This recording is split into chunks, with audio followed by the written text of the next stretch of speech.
বিয়ের আসর থেকে পালিয়েছো সেটাও শুনলাম। তখন থেকে আমি তোমাকে খুঁজতে বেরিয়েছি।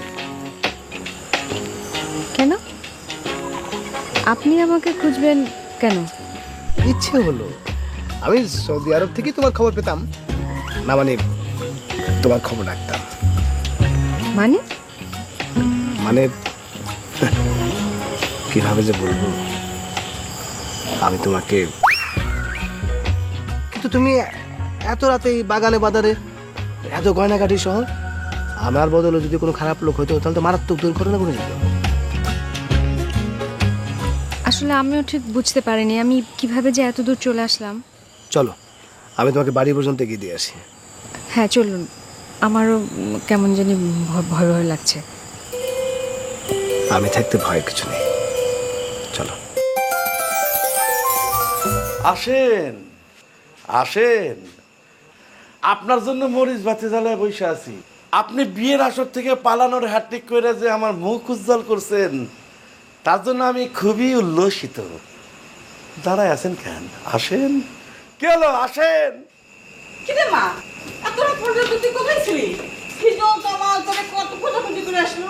আয় ভিতরে আয়। হ্যাঁ যান, নিয়ে যান নিয়ে যান, ভিতরে নিয়ে গিয়া দুধ কলা দিয়ে বিরিয়ানি খাওয়া।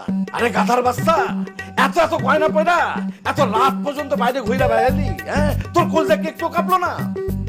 দেশ কি মমিন মুসলমানে ভরে গেছে, সাধু সন্ন্যাসী তো ভরে গেছে যে তোরা কেউ কিছু করবো না?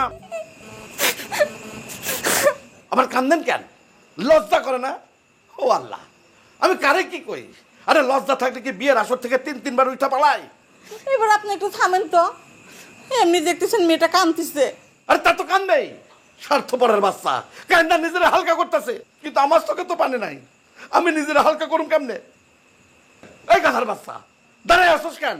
ওরা আমার চোখের সামনে থেকে নিয়ে যা। আব্বা, আপনি এরকম অমুকের বাচ্চা তমুকের বাচ্চা বলে গালি দিয়েন না তো।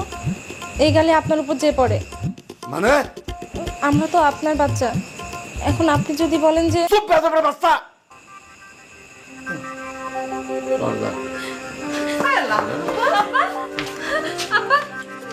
না, না, কিছু হয় নাই, কিছু হয় নাই, অ্যাক্টিং করতেছিলাম, অ্যাক্টিং। না না, ভিতরে যান, ভিতরে যান, ভিতরে যান। দেখতেছিলাম যে আমার জন্য আপনার দিলে একটু দয়া আছে কিনা। না না না না, না।